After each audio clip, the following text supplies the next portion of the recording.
这个世道呀，本来就不公平。你如果没有钱，你就不要在大城市里面谈恋爱。上午呢，来一个男孩子要找对象，98年的26岁，没有钱，家庭条件很差，在上海打工，没车没房，还有负债，说自己想要找个对象。听完我直接劝退啊！在大城市里面谈恋爱，你连选择的资本都没有，最后可能感情没谈成，钱也没了。他不信啊，非要找，说只要有女孩子不嫌弃我条件差，我愿意他掏心掏肺，甚至说多少钱都可以付给我，只要能讨到老婆。我还是给拒绝，这活儿咱接不了。说点良心话，你没钱你就不要先想着讨老婆了，生活需要钱，婚姻也需要。你条件差了，大城市嘛找对象，你是比不过其他条件好的。见过雄鹰的他是看不上草鸡的，大城市里待过的女人还在相亲的是不会跟你回乡下的。你没钱他就是娶不到老婆，这就是现实啊！不要在大城市里面找对象，也不要在这里定居，回到老家4、5线城市结了婚安定下来，你再带着老婆孩子出来租房打工，这是两个概念。你穷你就要有自知之明，现在这个年代有钱人才配谈风花雪月。当你一个月几千块钱，没车没房，谁愿意跟你啊？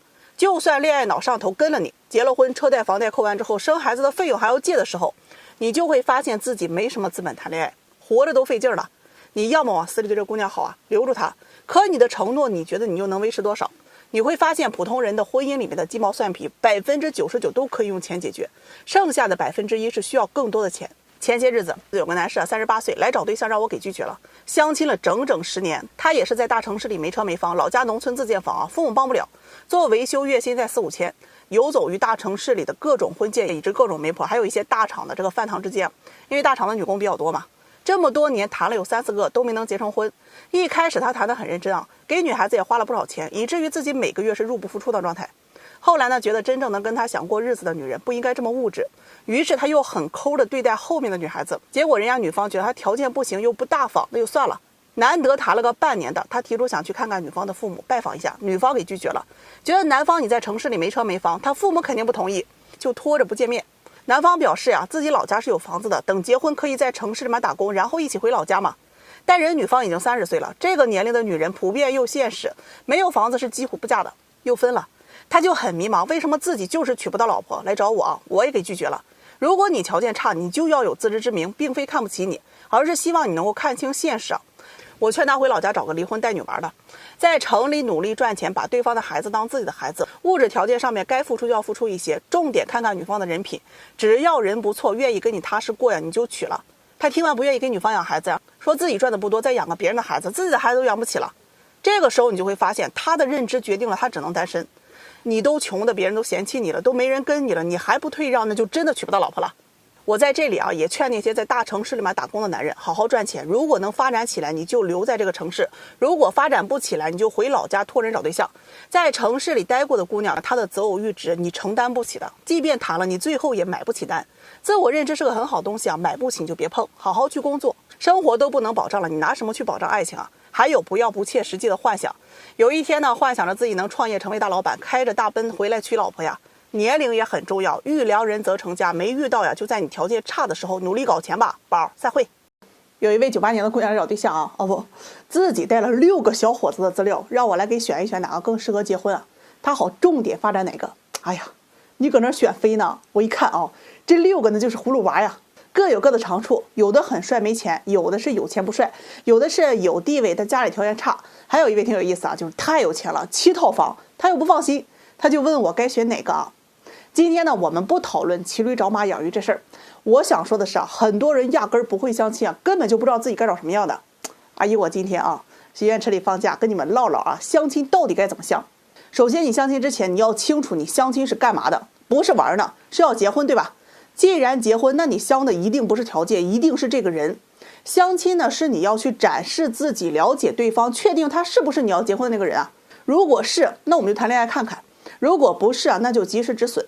哎呀，好多人谈恋爱天天想着吃啥喝啥，旅游看电影，整天宝宝乖那是情呀，就这个，拜托那是玩伴，不是说能跟你过一辈子的人。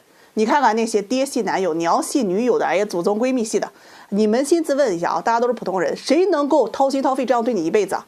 别相信真爱，那大多数都是鸡汤的，现实生活那可比电视剧精彩多了。有些人打着真爱的名义就算自己性格很差，脾气再不好，对方只要不包容，那就是不爱。进入婚姻，你会发现爱情只是导火索，绝对不是婚姻的全部。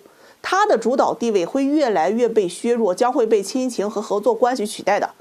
决定这段关系是否能够完全走进婚姻的，一是你们的经济基础，二是你们俩的人生价值观，这才是决定婚姻的长度的。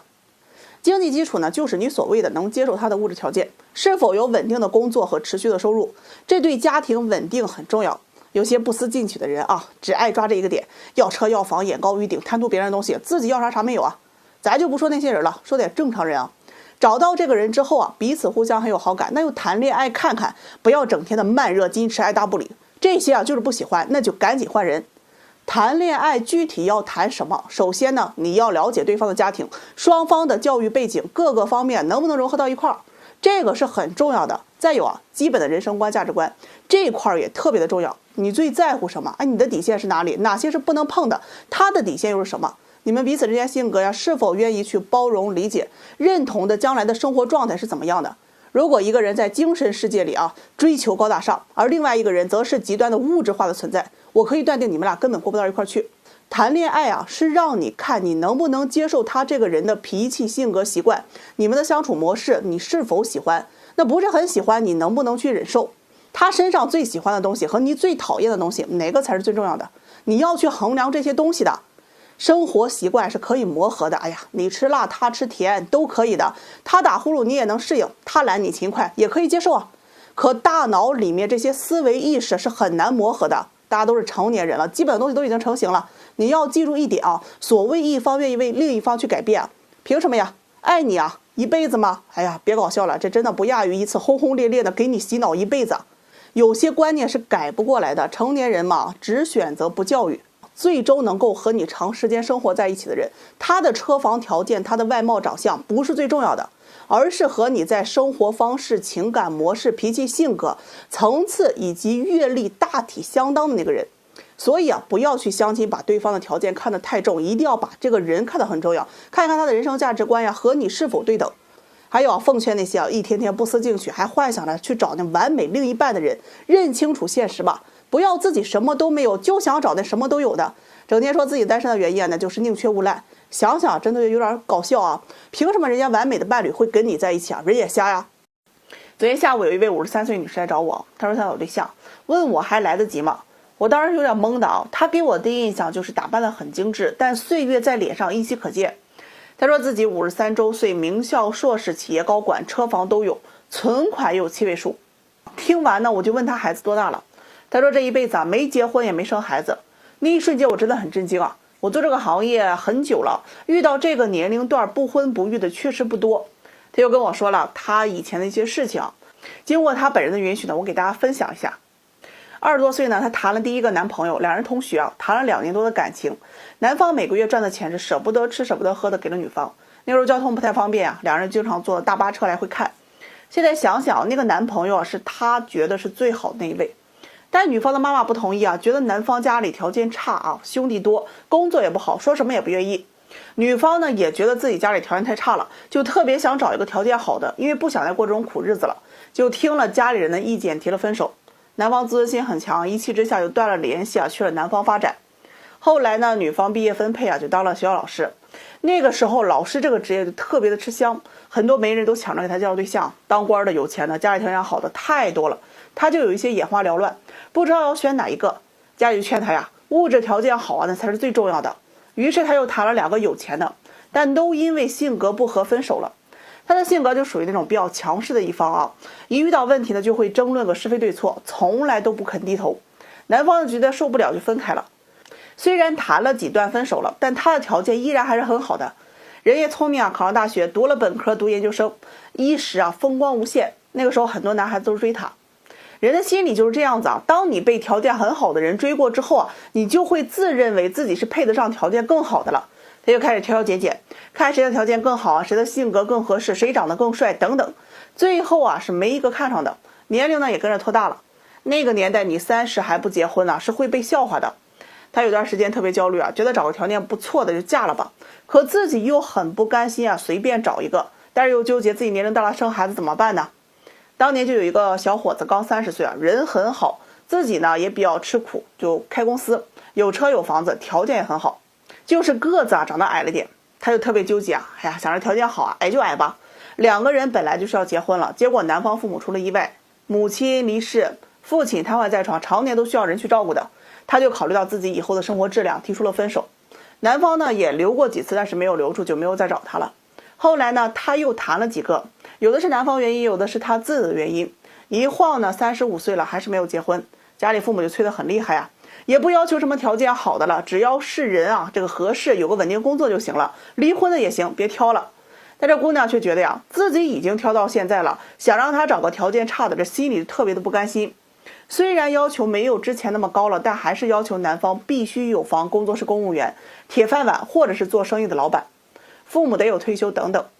结果媒人呢越来越少，都没有人愿意给他介绍了。难得有几个条件差不多的，他能看上的，人家都觉得他年龄太大。